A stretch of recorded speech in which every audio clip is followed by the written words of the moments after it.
Ladies and gentlemen, for tonight's main event, Punch Counterpunch, bringing you the opinions you love and especially the ones you don't.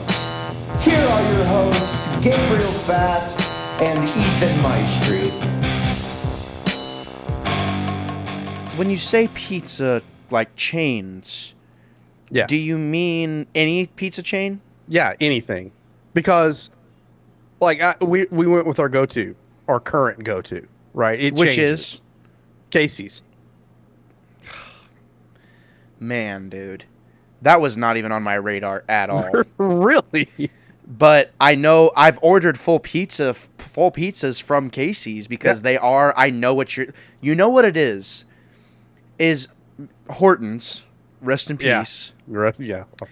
R.I.P. Casey's has Horton's spirit to it, That bro. almost crossed my heart. That would have been sacrilege. I mean, like, I remember the last time I got a Casey's pizza, just the traditional crust. It's got just the right amount of crisp and just the right amount of fluff. I took a bite out of it, and a supreme piece of pizza, and I was like, this reminds me of Horton's.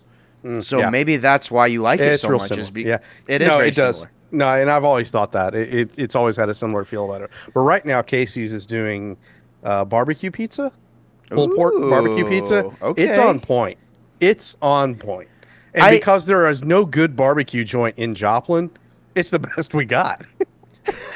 Casey's pizza. Casey's pizza. Casey's pizza is the best choice for barbecue. Yeah, here we go. Yeah. Yeah. Yeah. You know, it's interesting. I also had pizza today to eat.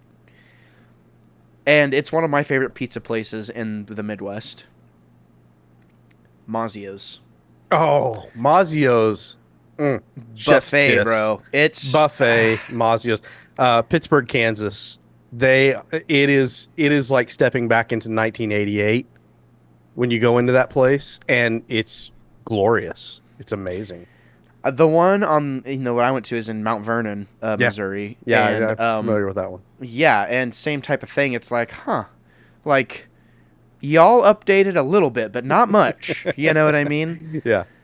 Oh my god! And dude, I love pizza. I could eat pizza every single day. But what is it about their like a Mazzio's or even an old school Pizza Hut? What is it about a salad and thin sliced pizza And a soda. And I'm in heaven. It's, you know what it is? I've thought about this. The thin crust, right? Mm-hmm. If you get your proportions correct, there's not much, because there's something satisfying about just eating a million slices of thin crust pizza. You feel like you're in a cartoon. Like, oh my god, this is so good. Look at me. I've accomplished something. I'm right. full. But you're Look not at me. stuffed. I'm full for $8.99 a piece. I got one over on you, Pizza Hut. I'm full of thin crust pizza and iceberg lettuce, boys, right. and ranch. And it was on both. It was on the crust and the salad. Oh man, there's something happening inside me right now. God. Okay, that's enough. Ladies and gentlemen, you have stumbled upon Punch Counterpunch. We're not dead. So, I know, it's been a while since and we I'm recorded. sans beard. Yeah, like what? Actually, show up. I don't think we ever did a PCP when I had a beard. I think that I was don't think just we did. for the keeping it real. Yeah. Yeah, I think you're right. It's been quite never some time mind. since we've Forget done that. a Punch Counterpunch. I look but the same as I did before. Yeah. Imagination. You saw nothing. Yeah, you didn't see anything. Yeah, Jedi mind trick you. You know what I mean? Ethan, obviously, ladies and gentlemen, this is Punch Counterpunch on the Wannabe Network, our main podcast feed, and obviously I'm going to be putting this out on YouTube as well. So thank you so much for stopping by. We greatly appreciate it. It's been a while since Ethan and I have gotten together to discuss things of any ilk. I haven't been behind the microphone much. I've been busy. I know Ethan's also been busy with his own ventures. We just wrapped up our Star Trek project, which we're going to talk a little bit about. And I guess I should give you a little bit of a flavor for what we're going to go for today. We're going to be doing a little bit of catching up. I have games to talk about and Star Wars to revisit. There's a question I'm going to pose to Ethan. Like I said before, we're going to mention our Star Trek project and how, what's the status of that, what's going on. We may or may not get to the Skynet discussion. I might just want to keep it positive for once and maybe just do a little bit of a catch up. In fact, let's just say I don't want to talk about NVIDIA. Like, let's just catch up. Man, I did homework and everything. Okay, we'll talk about it. We'll talk about it. We can touch on it. We can touch on it. And if there's something there, we'll circle back in another episode. Actually, you know what? I think let's just shake it up. Let's start with that now. Okay? Let's just skip this. Let's just skip the catch up. Let's just talk about NVIDIA, right? Not skip it. Let's just swap it. You know what I mean? Okay. Because I do want to talk about it, but just for the sake of time, I don't. And obviously, ladies and gentlemen, there's going to be timestamps. You don't want to get buried in it. Yeah. I don't want to get buried in it, especially after we're already warmed up about talking. Hey, this is good thinking, because you can hook them on. We start the discussion with NVIDIA, which is the hot button right now. I know. Exactly. That's your first tag. Boom, NVIDIA, and then we bore them for the rest of the show with our crap. Yeah, our feelings and thoughts about entertainment. So, NVIDIA, they're Skynet, right? Okay, so you and I discussed it briefly the other night. Right. And I immediately came home and started trying to find articles that matched up with what you were talking about, right? Which with what you described, we're about a decade away from being plugged in as batteries like the Matrix, right? Yeah. So I went and I looked and I did not find anything that spoke to kind of the things that you were insinuating. And maybe I just heard you wrong. But what I was finding is that NVIDIA has basically not cornered the market, but they're kind of in control of the market with the chips that they're making, their next generation AI capable chips, and the AI software that they have built in now, infrastructure in place for cloud AI computing that allows for basically next level design for factories. So using their AI technology for designing, simulating, and honing the best possible layouts for their factories, and then AI controls for those factories to streamline the process for greater ability to manufacture goods most efficiently. But I'm not seeing anything that's just like fully autonomous that human beings are now replaced. Yeah, no. And if I gave you the insinuation of that, that wasn't what I was going for. I was going a little bit too far in my own head, I think. Yeah, it was more just the proposition of machines are taking what they're doing here is kind of insane. And to me, it's if this is what's your end game? If you there is such a thing as mad scientists for a reason, and hearing that guy talk as passionately as he was about all these things, and hearing about the culture of what NVIDIA is like and how they did an expose on it, and it was your employees say you're not easy to work with. The way he was answering these questions and just what was happening is man, this guy is like Steve Jobs, but way worse actually. So if this guy and Elon team up, we're screwed, man.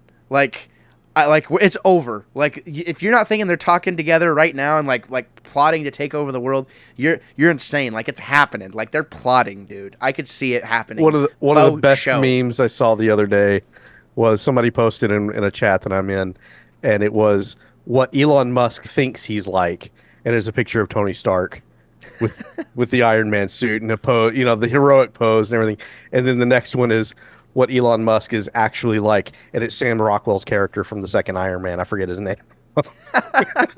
That's really funny because it's apt. It's true. It is. It Stone, really is. was that his name? Stone, I think, right? I think so. Something? Yeah, something like that. So I'm glad we're getting this out of the way because obviously, I was it's a factory for computers that are building. It's they're building other it's crazy, whatever, and I was mostly just going off of the cliff notes, but it is.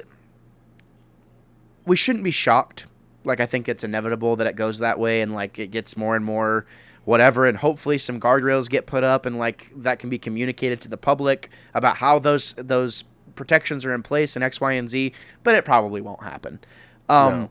And that's what's scary is that they're kind of doing all this. This is just the first step, and I really believe it's like this is the first step in something that's probably a bigger plan that we're not even realizing, and they're doing it right in front of us.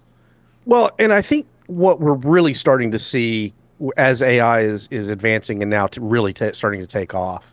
And this example with NVIDIA is it has real world practical value in that it's helping you design and build something, right? But the chief thing here is it does feel like they are almost at the point where they are able to completely take the human element of design process completely out of it. Because it sounded to me like what the software does is it designs these facilities and makes decisions that normally human designers, a team of designers, would think about and then lay out. And so that's gone. And there's this cult now, tech bros, that are building these AI data centers, and it's kind of the new cathedrals, really. And people that are so ready to hand over the flawed human thinking over to the machine thinking for a better world, you can see that's coming. That cult is gathering its forces, and it's starting to grow. Especially, yeah. Sorry, I didn't mean to cut you off. Keep going. Well, I was just gonna say, in another decade, I'm curious what comes out of that on a social level. With what? How does humanity change or react to this? And it's probably not going to be pretty. It's really simple. I mean, I'll just paint you a very vivid picture of what the facts are. Look at the younger generations, what they've done, what they've grown up with. For me, whenever I was going through school, we were still being told that we weren't going to have calculators in our pocket. Okay? So they boxed us into the idea of the American dream very early on. And then we quickly, things escalated and became so rapid so quick that by the time I was out of school, everything I learned was already obsolete. So I'm kind of screwed. So it's like I'm just going to do what I want a little bit, because now these younger generations, they've had iPads and smartphones in their hands, and they connect with the devices more than they connect with humans. So that's what I'm saying is they're putting this right in front of you. They're showing you what they're laying out for the next generation of the consumer, clientele is going to be people that grew up with iPads in their hands from the earliest they possibly could. They've been forming these relationships with machines. It will make sense to them to take it a step further. Yeah. And that's why it's simultaneously sad and scary. And, there is a deeper, bigger conversation there that is not here for this podcast, but it's like, what did you expect? Yeah. There's only one way this thing ends. You know what I mean? Like, put two and two together. And I thought of the unholy trinity. You get freaking that dude, the president of NVIDIA, Elon Musk, and Zuck. We're screwed. We are screwed. It's over. That's our overlords now. Yeah. Yeah. Like, and what's scary is, I'm telling you this right now, I mark my words, they're going to present it and tell you that everything's okay and that they're going to team up and whatever, when in reality, they're going to take over the world. Or they're going to attempt to. So that's my take. That's my prediction. Okay, you heard it here first on the Wannabe Network on Punch Counterpunch. Is that NVIDIA out of the way?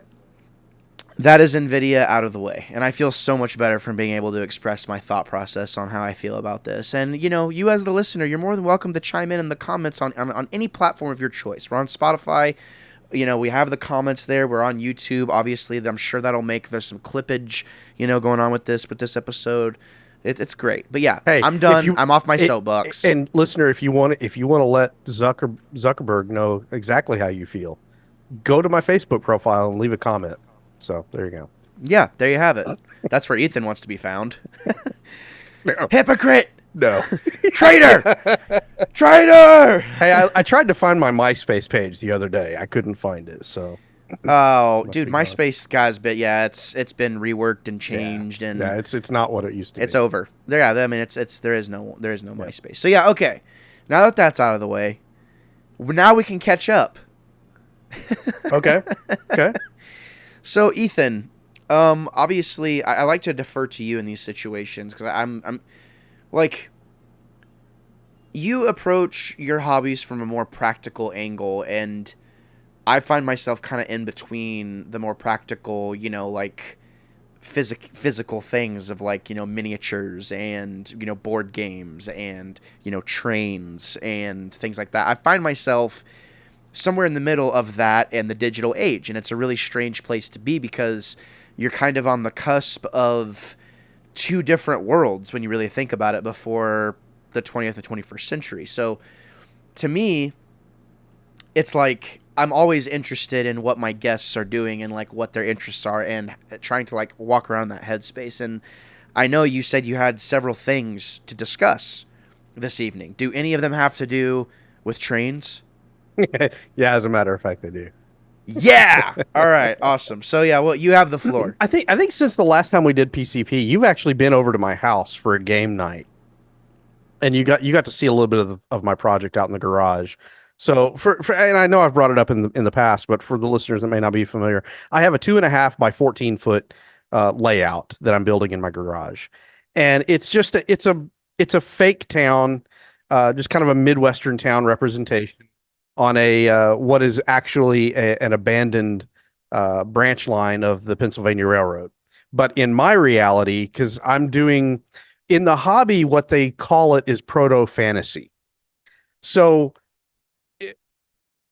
corporations, railroads disappear over time, right? And so the one that I kind of gravitate toward is the Pennsylvania Railroad. Well, it hasn't existed since 1968. It got folded in with the New York Central into the Penn Central Corporation in a merger, and that happened in 1968. And then they went bankrupt in 1973, and then the Penn Central was gone, became Conrail.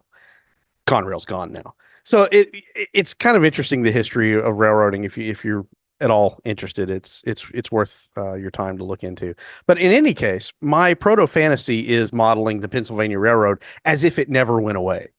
And so on my layout, the date is summer, June, July 1974. So all of my rolling stock and the locomotives that I have and the paint scheme that I'm using is my own paint scheme of what I would think the Pennsylvania Railroad would have kept into the 1970s if they continued to exist. All of that being said, I've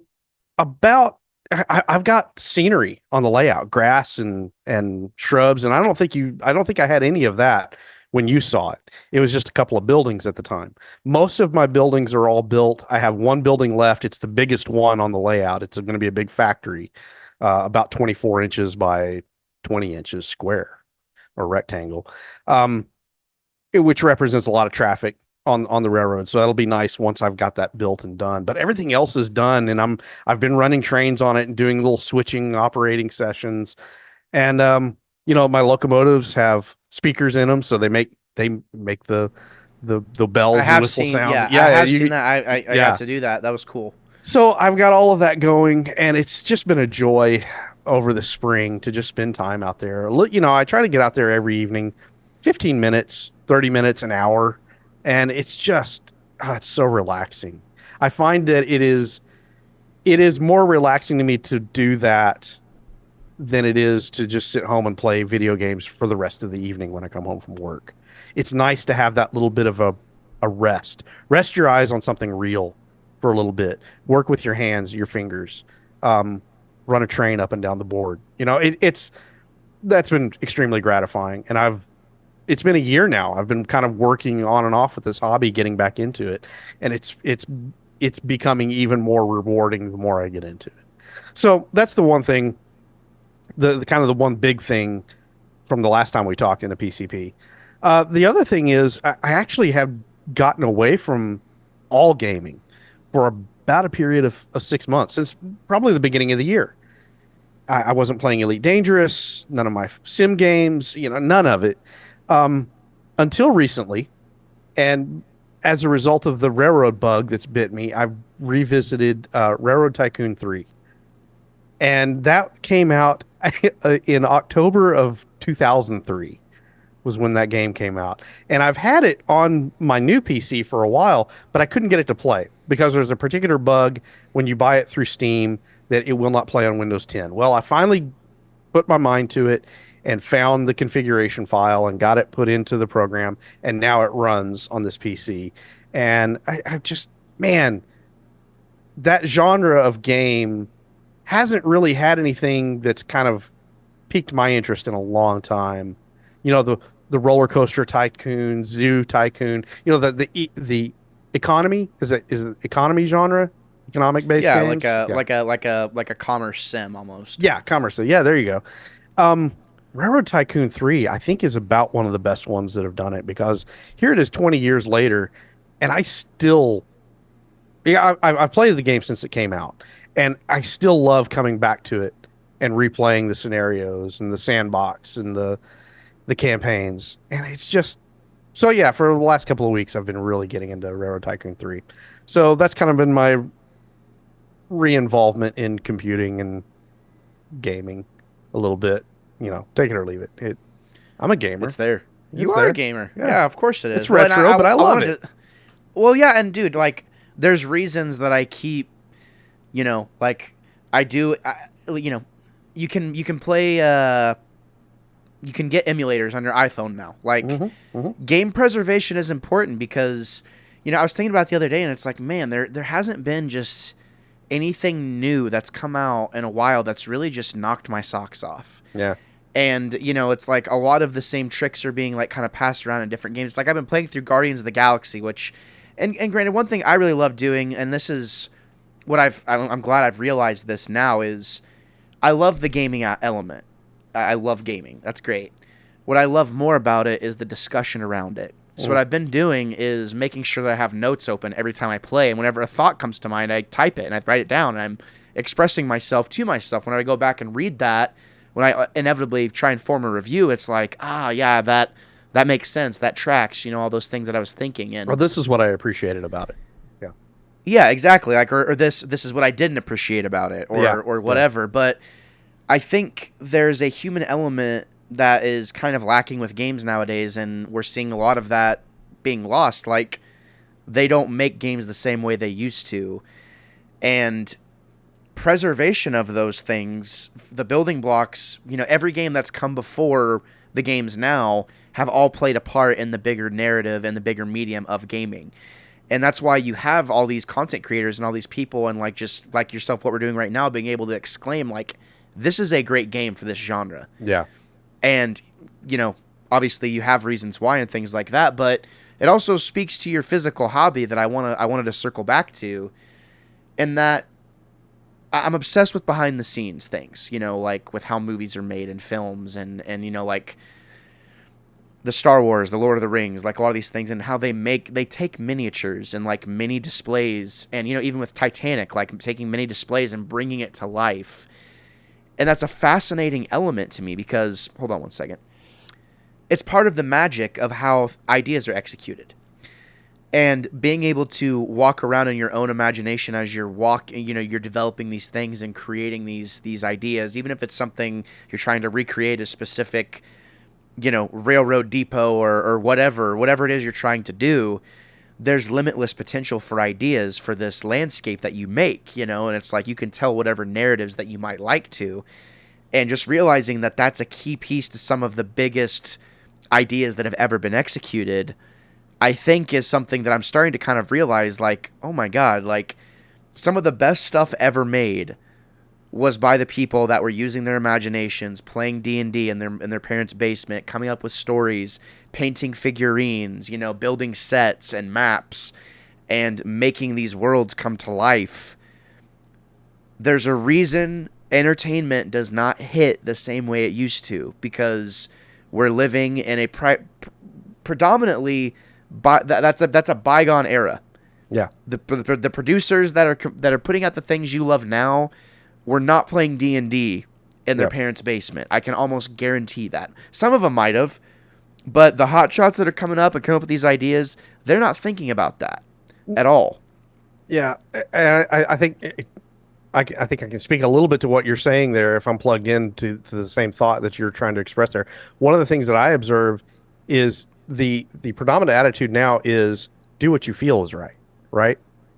So, and this I'll touch on it in relationship to my project out in the garage with the railroad. I have to be careful about the buildings that I buy and choose to put on my layout because they have to be period specific. They may not have actually existed, and I'm not modeling a depot or a platform that actually existed in time and space in 1974. But what I do build and what I do put on my layout has to feel right. It has to feel authentic. It has to be based on some historical precedent. If the car that I buy is stamped 1981 and I put it on my 1974 layout, I've broken the whole illusion. And it feels like with game making today and movie making today, the decisions that are made are because I want to, because I want this to work, and not contextually, does this make sense? Yeah, or even, taking it to it's the laziness Yeah. of you don't get practical sets anymore. That's not a thing. These actors, they walk into a blue screen or a green screen. I'll never forget Ian McKellen, who had Peter Jackson's direction on Lord of the Rings and like all these like really amazing tricks and filmmaking techniques to make this world come to life using a combination of miniatures as well as, CGI that granted was amazing for its time, and you totally buy it. It doesn't break the illusion at all because it's timeless. It works.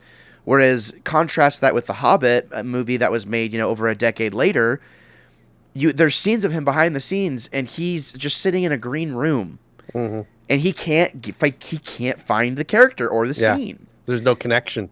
Yeah, and it's like, I think about it, it's like, man, I bet Peter Jackson's thinking to himself, holy crap, I really wish I could have made those Hobbit movies with that same tech that they used on Mandalorian, with those moving screens and stuff like that, because it would have had probably a way different, the actors and the players on Mandalorian speak to that. They're like, you feel like you're in Star Wars. Yeah.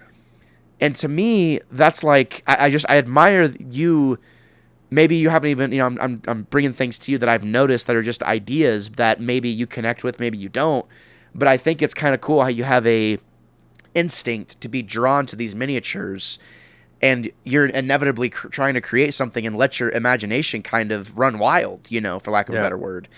And to me, that's cool. Like, I like that I have a friend that does that, because now it's like, for me, it's like, well, whenever my opportunity comes, like to find the thing that I'm into, I'll be excited to like share that with you, right? Where maybe there comes a day where I have a basement and I can, I have this dream to build, because I love DMing campaigns. Yeah. So I do have this dream to have a room where it's like, okay, here's a scenario set for this thing, like here's your whatever, and like you just pull it out and go. You know what I mean? Like, so I do have dreams and aspirations for that, but to have a friend that's actually doing it, and it's like, hey, this is what it takes to actually make this and create it. It's taken you a year to execute that. Like, that's gotta feel good, because it's like, dude, like I got something in my mind and I'm bringing it to life. Yeah. You know what I mean? And it's like I'm putting together skills that, I've dabbled in over the years, and I've had jobs where I've learned certain things.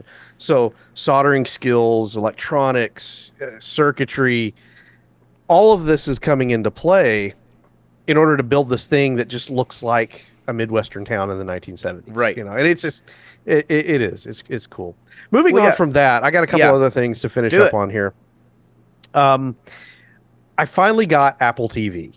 I've put off getting Apple TV for years now. And finally, because what I heard was last weekend, Godzilla -1 dropped, and I did not see it in theaters. So I heard it dropped on Netflix. I didn't want to bother with a Netflix subscription, but I saw that you could rent it through Apple TV, so that's what I did. And Godzilla -1, holy cow. What a fantastic film. And the thing that blows me away is that with all of the Godzilla franchise movies, and don't get me wrong, I love them. I've watched them. I've enjoyed them. They are bloated projects. 140, 160, 130 million per movie. $15 million to make Godzilla -1, and it puts all of those movies to shame. And it's such a well thought out, well crafted film. I haven't seen a film crafted like that, and I have so much appreciation for that Toho team that put that together. So I just wanted to get that out there. I think you and I are going to review that movie at some point, so I'll save other thoughts for that. But Chef's Kiss, great film. Watch it. Now that I have Apple TV, I was finally able to watch Greyhound, the Tom Hanks World War II North Atlantic Sea submarine ship It's on my movie. list. I have not seen it yet, but I know what you're talking about. And That's it's a on my ride. list. It was good. I love that genre of film, especially with U-boats, submarines, things like that. Yeah, so that was a good watch. And then I finally got down this week and finished season 1 of For All Mankind. And this is kind of one that I've had on the back burner for a long time. And I'm finally watching it. And oh my goodness, I really, really cannot speak highly enough of this series, For All Mankind. Made by Sony Television, distributed by Apple TV. It's created, one of the creators of it is Ronald D. Moore, who cut his teeth on Star Trek The Next Generation and other Star Trek through the 90s. He's the one that redid the rebooted Battlestar Galactica series in the mid 2000s, which is such a award-winning series. And now he has done For All Mankind, which is kind of a retelling of the history of man in space. It's almost as if, you know how string theory works. You've got the prime timeline. Well, For All Mankind is kind of this offshoot. It's a different string. It's a different reality. What would have happened if the United States had not stopped going to the moon? What if there was an impetus that would keep them going? And what would mankind achieve if they kept on that track instead of just stopping the way our reality has done? And it is opening the door for phenomenal storytelling. And I hesitate to call it sci-fi because it's the 60s and 70s in the first season. And it's all technology that we take for granted now. And you're just seeing them utilizing it in a different way to keep going into space. It's a drama. It's fully a drama, and it's good. The characters are good. Characters are well thought out. They're identifiable. I will say this, don't get too attached to them because they have kind of a Game of Thrones mentality, but it's men going into space. So things are going to happen, right? In the 60s. In the 60s and 70s, yeah. And so I finished I finished season 1.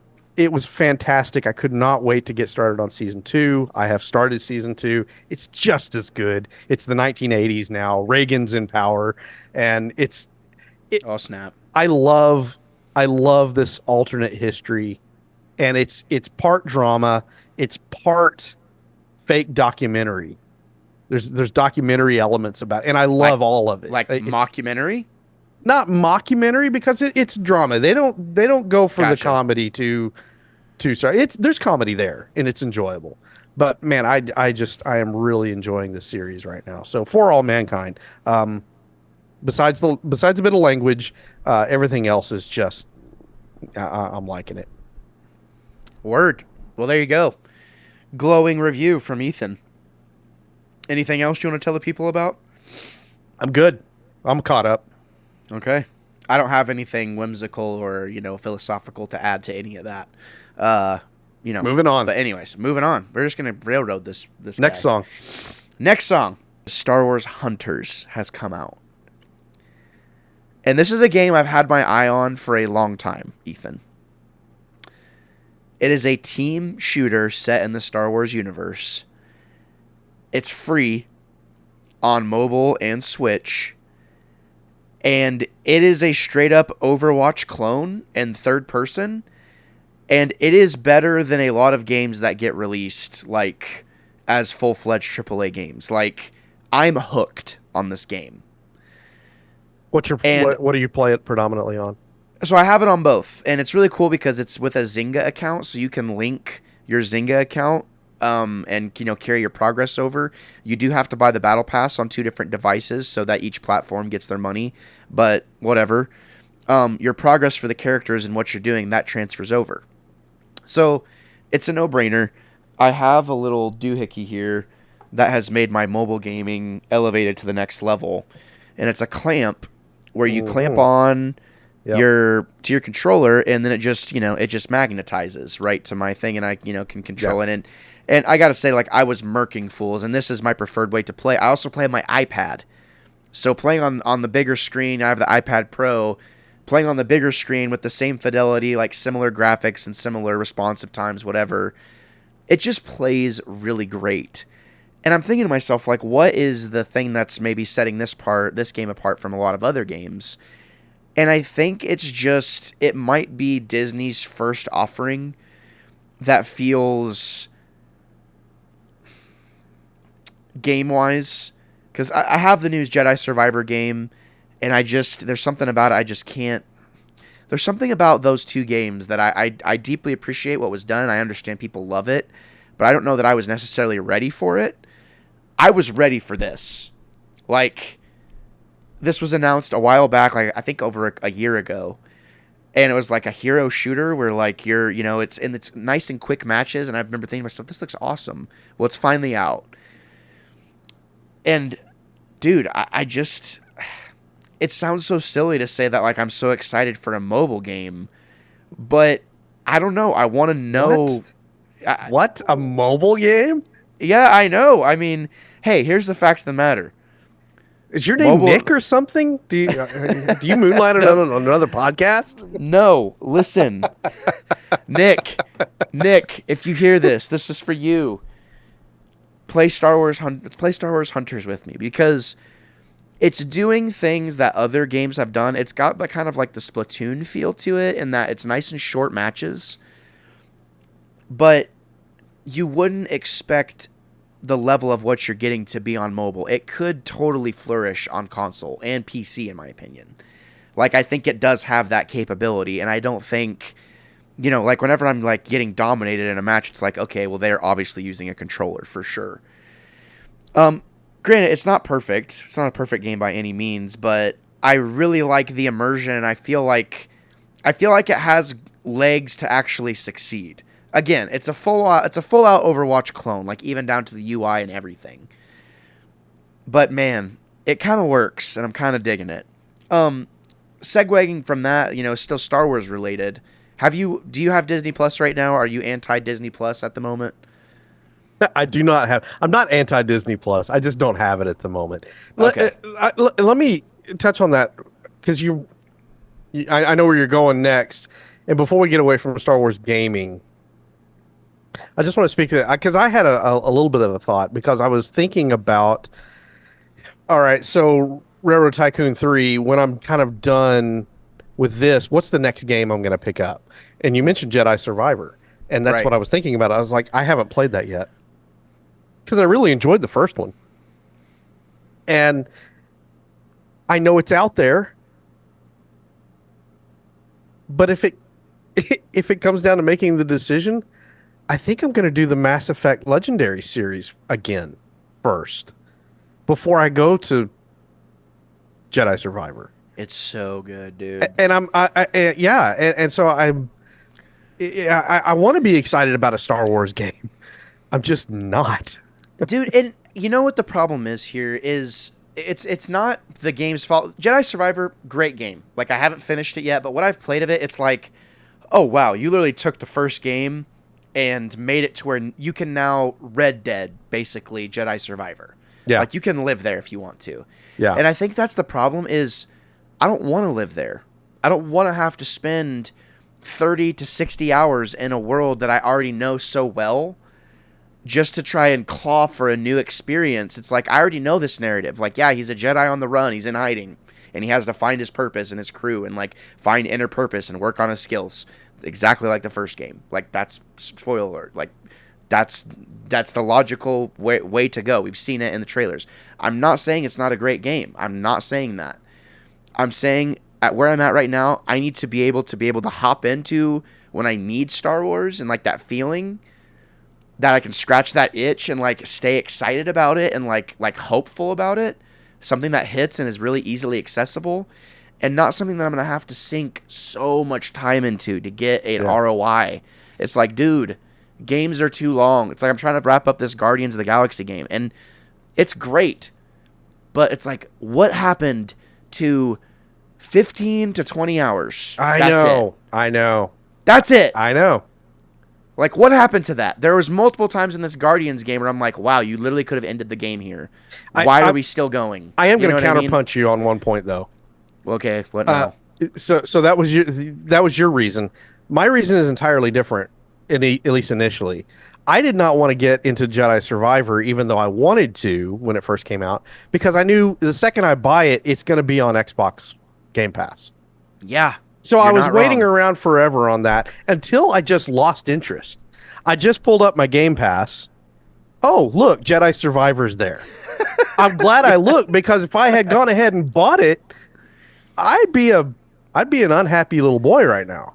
Dude, you're hitting on something that I realize. It's like, it's difficult for me to get hyped about like new releases because of the streaming, like the subscription mentality. Yes. It's like, okay, well, I might as well chip away at this backlog of games I've already bought, because the games I'm excited about are going to be on either Game Pass, which I have, or PlayStation Plus, which I also have. Yeah. Like, I'm going to get it somewhere at some point. Yeah. And spoiler alert, I'm probably not going to finish it. Like, or I'm going to take forever to finish it. And that's what I'm saying. So it takes our excitement level for a game when it comes out, and it immediately lowers it. Yes. And I hate that. I agree. Like, hot take. Bring back the 12 to 15 hour to 20 hour experiences. Give us DLC again, please. Oh, yes. God, that was so hype. Like, whenever a game would come out, and instead of, it's like we still get DLC. It's like, oh yeah, an update or a thing. Like Spider-Man 2018 was the last time I really felt, because they had DLC packs that you could buy, and it was like, it felt like a presentation of like what you could do. And I miss going to the Xbox Live store and like going to the store and seeing like the stack of stuff you could buy. Yeah. And then when that stuff went on sale, you could just buy it all. And it was like, dude, I know. Bring that back. My experience on Steam right now is I've bought Automobilista 2, the game sim, and that's my preferred sim to play in. And I love going down through the list, and there's like 30 or 40 packs that I can buy if I want to. Right. And if I don't want to, I don't have to. Right. But if I buy something, by golly, it's because I want it, and I want it added into my experience. And I can be excited about it. Yes, yeah, dude. exactly. Yes. I and love, it's like, they just don't do that anymore. Like even with the mainstream shooters, like COD does it every once in a while where they release a video and it's like, oh, the next update, we're putting these maps in, blah, blah, blah. 343 finally like has a decent event like in Halo Infinite right now. Thank God. Like, they're kind of getting that together. Forge has been really popular. That's great. Halo what? What's this? No, Halo Infinite. Yeah, exactly. And I mean, that's how you build community and trust with your consumers, is like, give us something to look forward to. Like, I think about BioShock Infinite whenever they released like the underwater expansion that came out, you know, not Lost at Sea, but whatever that was, a year later or a year and a half later or whatever it was, or, you know, it was quite some time later in the future that they released this new DLC that's coming out. And it was like, I just couldn't believe it. You know what I mean? And granted, you know, people are going to make arguments in the comments and be like, well, you know, Elden Ring's doing it, blah, blah, blah, with Shadow of the Erdtree. It's like, yeah, that's a $40 expansion. Mm-hmm. What happened to the map pack days? I miss that. I wanted to get that out there. I miss that. But going back to what you mentioned about you'll pick up a game when it's on Game Pass, and then you'll immediately stop playing it after a couple of hours, 3 hours, 4 hours. And then you're like, well, this isn't worth my time.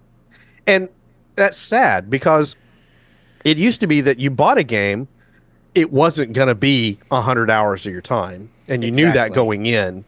But because you paid money, even if it wasn't the best game, you paid money. So you may as well go ahead and finish it. Yeah. And whether that was $40 or $50 or $60, you bought in, and you went. Most of us probably went all the way with it. Yeah. And that's just not. Now the money goes out of my account monthly, and I may or may not know exactly when it happens. And so whatever I play, it's like, if I'm bored with it, I don't go back to it. And eventually it just gets deleted off my hard drive. And that's just, that's sad for the developers. Yeah, it really is. And that's kind of why, like, Game Pass is a blessing and sure. a curse. It's a double-edged sword, It and I is. will not Yeah. hear it. It's like I love seeing people on Twitter, and I'm not going to mention any names, but like I love seeing people that are so try hard, like die hard for Xbox, and it's like, bro, they are cannibalizing their own IP. Yeah. They don't care about making video games anymore. You do realize that, right? Like, you do realize that Game Pass is a good service for a strictly consumer base. It is not good for gamers. Like, gamers that are trying to find heart in the games that they want to play. It's like having so much variety and so many updates and so much change, it takes away the human element. And, like, it makes it difficult to, like, make games stand out anymore because it's just so... They're just churning them out so quickly, and they just throw them on these subscription services. It's like... back in the day, you could launch a game, and maybe it didn't have the strongest game mechanics, but at least it had a good narrative. Yeah. Perhaps it didn't have the strongest narrative, but at least the game mechanics were really good. Like, you picked and choose, you know, whereas now there's a level of quality to where everything just kind of feels the same. And it kind of reminds me of we're seeing a time where gaming might become, the gaming as we know it, handheld controllers, you know, and things like that, may start to fade away as time goes on, as we start to be more and more with, like, the metaverse and things like that. And for some reason, I think history does repeat itself. I think about all those copies of E.T. sitting in those landfills and how games were just getting pushed out so quickly at such a rapid rate. They all started to feel kind of similar in quality and did not stand out. And people began to lose interest to a certain degree. Yeah. And I feel like we're seeing that happen on a smaller, in a different way now. It's like... But it's on a grand scale. Exactly. Different And than the Atari days. Yeah. it's a absolutely. completely different acceptance of for lack of a better word, non-innovative mediocrity. It's what you expect. Yeah. And finally we're starting to see some things, like with some newer games coming out, that might be cutting the edge of, like, pushing these machines to what they can do, to their true limits. And that's what I'm talking about. It's taken 5 years for us to catch up to, like, the current generation of gaming and actually push the boundaries of what are possible. Yeah. So it's unfortunate that I don't want to dive into the AAA experience that is Jedi Survivor. But I'm really happy that games like Star Wars Hunters exist, because I can get this world that I love and immerse myself and let my imagination kind of run wild while still playing a really fun arena hero shooter. You know, it's objective based, and, you know, it's not necessarily just all about eliminating the other guy. You know, it's about working with your team. And I don't know, like, that's just kind of another little mini soapbox for Punch Counterpunch. Are you Disney good if Plus. I segue? Yeah, Disney Plus. So The Acolyte is out. It is in the wild. We have 2 episodes to watch. I'm going to be watching them very, very soon, perhaps even late tonight. Don't know yet. Have you heard anything about this show?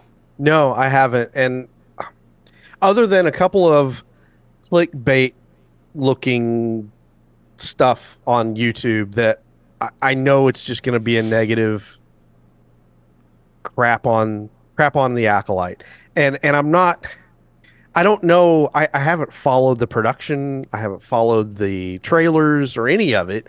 I'm kind of it's not that I'm burned out on Star Wars. It's just, I'm trying not to be interested.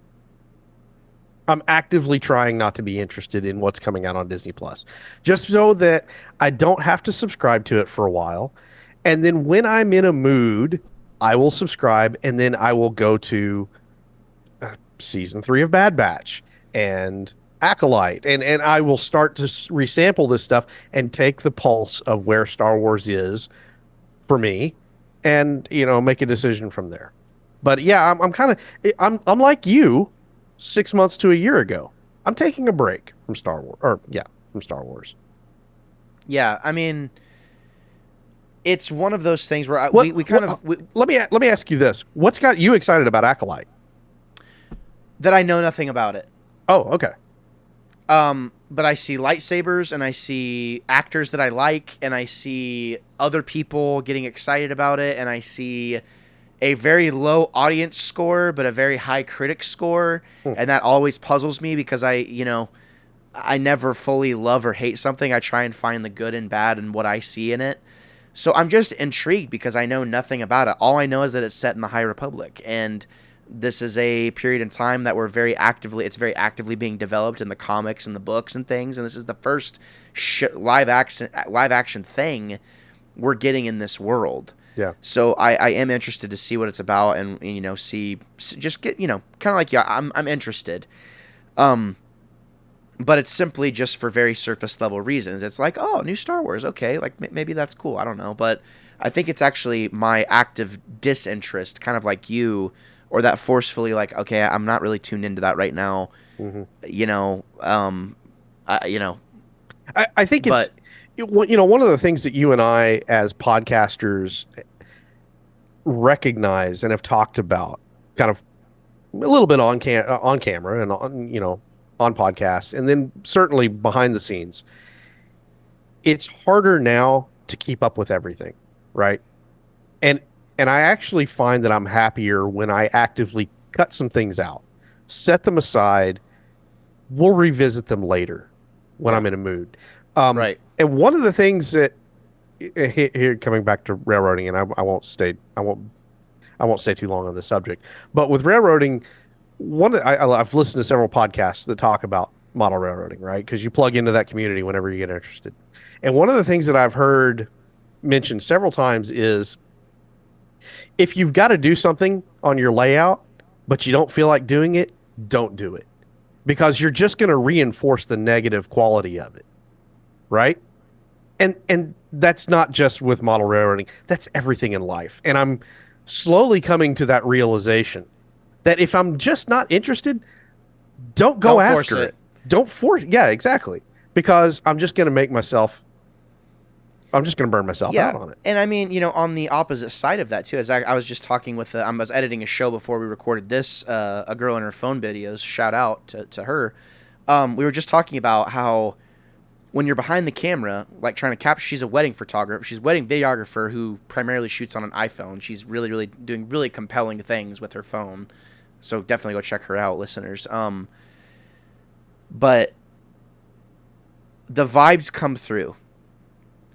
And I think I even use like a comparison of fishing. It's like, you're not going to catch any fish if you're in a bad mood. It's not going to happen because they feel the vibes.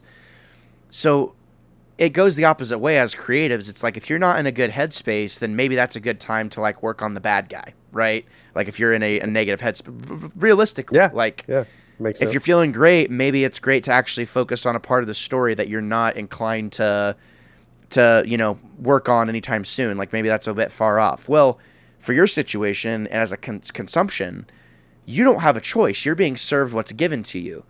And if you're just not in a mindset to like be enveloped in that world, then yeah, don't force to consume it. And that's kind of how I feel. It's like, I want to be excited about Bad Batch. I want to be excited about these things. And ultimately, I'm obsessed with lightsabers. There's a lot of lightsabers from what I can see in the Acolyte. And that's one thing I know I love is lightsabers. I actually just bought my first lightsaber at Comic-Con. Hold on. I'll show you. But are you picking up when I'm laying down? Oh, absolutely. Are we talking Force FX here? No, it's just a cheapie. Still, that's very cool looking. Yeah, hold on. Oh, you can't see it. It's red. It is red. You go. I always knew you were Sith. All right. Yeah. We're on the same page here, Ethan, and it's funny because Star Wars is usually... There you go, YouTube. Right, you got to look right down his shirt. Did you? Oh yeah, here. Oh yeah. Yeah, there you go. Yeah, there's that.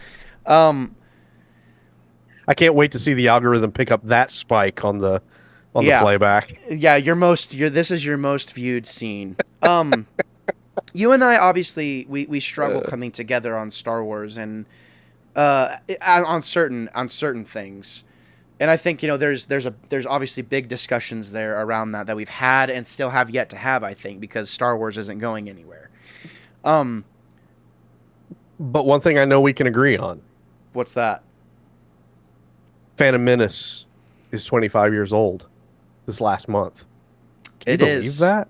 It was in theaters. It was. And I almost went to go see it, and I'm sad I didn't. But I knew it was in theaters, and I made the decision not to go because I've been twice. I've been twice when it's been re-released in theaters. I kind of wish I'd gone. Yeah, but I didn't. That's kind of how I feel. It's just it's tough to make time, man. Yeah.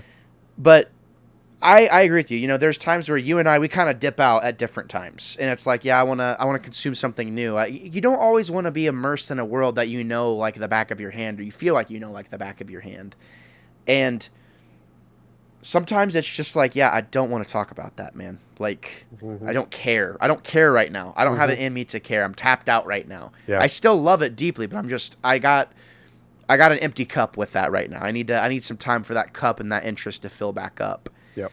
And that's fine, you know, but I think there's just a couple things where we're getting towards the end of the show here. There's a couple things I want to ask you about once we're done with the show, but stay tuned, you know, watch the space, listeners, because there might be something Star Wars related that comes up in the not so too far away future. I don't know. We'll see what happens. But I am excited. I am excited to be excited yet again, or at least be interested in the, you know, is a better way to put it. So we'll see what happens. I had a thing in here just really quick. Have you given any more thought to Rey's movie? Honestly, no. Like I said, it's I my own feelings about the sequel trilogy aside, the vitriol, the hate that is being expressed toward Daisy Ridley and Rey, the character, is so toxic. I don't want to touch it. I don't want to look at it. I don't want to read about it. Right. When the movie comes out, I will make the decision depending on how I feel that day. Right. If I'm going to go to the theater and see it or not. Right. Or I'm just going to wait till it's on streaming and I'll watch it on streaming. And I will watch it. But I am not excited. I'm not, what would be the term? I'm not a hater. So I'm not, I'm really getting tired of the mentality of people that are out there and that are barking at something just because they want to see it fail. Right. I'm done with that too. Yeah. So I'm in this space where it'll when it happens, and I'll, you know, my participation or non-participation will be a game day decision. That's a great way to put it. That's kind of how I feel about it too. It's one of those things. It's like, this is a universe I feel like I know very well, or at least my interpretation of what I feel like I can express about how I view the world and what my view is on it. That's what makes Star Wars so amazing, is because it's so robust and you can pick up all these different things. I'm more intrigued to see what they try and do if they have their top guys trying to undo some of the wrongs and get this, whatever the mainline saga and mainline story is going to be for the future, if they're going to try and right some wrongs and correct some mistakes and, you know, set things up to be okay in the future. I'm intrigued to see if they even try. Because if they don't, like, the old Star Wars is probably truly dead, you know, and the mouse killed it, like, is going to be what the consensus is. But I don't want to be dismissing the opportunity for it to be really cool, because there's a lot of really cool characters floating out there, and they have an opportunity to do the series, the franchise and the fans right. Like, they've opened up a lot of opportunities with the way the Force works. We've seen some returning characters in Ahsoka. We've seen a lot of things. We've seen them expand on Rebels and that storyline. You know, they've done a lot, and there's obviously some controversy there with the way they've handled that. Thrawn is in the wild. They have everything in front of them. You know, the potential is incredible. I mean, Thrawn leads to Yuuzhan Vong, right? So they have an opportunity to literally redo the MCU with this movie. Like, it's how I view it. Like, this can be the Iron Man of a new era for Star Wars. Legitimately. It has the potential to do it because the pattern is there. People don't know how to feel about it. Yeah, but what if they end up just making it, depending on whether you liked it or not, how Ahsoka ended and the event with the undead stormtroopers, what if it becomes a zombie movie? I mean, they they went there. I know. They went there, and I'm so afraid that they're just going to keep going with it. And you said the mouse killed it. Well, they've already shown they're adept at reanimating dead things. So what if they just keep it going? And to be fair, hey, Clone Wars was Lucas's baby, was it not? And he thought it was a good idea to introduce the Night Sisters and Dathomir as being a very dark place and like introducing a new take on how the Force works. Well, he did not introduce that. That was already an existing component of the Legends. Oh, of the EU. That wasn't even Lucas's idea. No, the Witches of Dathomir and all of that came out of the EU. Yeah, that was all pre-existing. Huh. So okay, they that's they co-opted it and they changed it a little bit, and it is what it is now and on screen. Yeah, for better or for worse. All I'm saying is that I'm intrigued. I'm intrigued to see what they do. It's not going to change my love or hate of this universe. Like, I'm always going to love Star Wars no matter what. It doesn't mean, like, I still have the things that I love present. Yep. And there's probably going to be some new things. But well, will be very sad if they cannot unite all of the people that love all these things and try and set us up for something new. Because they have the opportunity to do that. And if they don't, I don't know what the future for Star Wars is, for a big saga, a new saga. This is kind of an interesting turn because I remember a few PCPs more than a year ago where you're in that state where didn't care, don't care. Yeah. And I was enjoying a little bit of what I was seeing, and there were aspects of it that I was. The tables have turned a little bit. Oh, how the turntables have turned. Oh, how the turntables. Yes. Listen. And so now I'm going to be watching you to see your reaction, and who knows? It may get me excited again. We'll see what happens. You never know. You never know. We all inspire each other at different times, right? It's Star Wars. The possibility is always there. We're talking about a universe that is created for one sole purpose. And you know what that is? To inspire. How dare you? And to make money for the mouse. I just want to see what happens. That's it. That's all it's ever been about.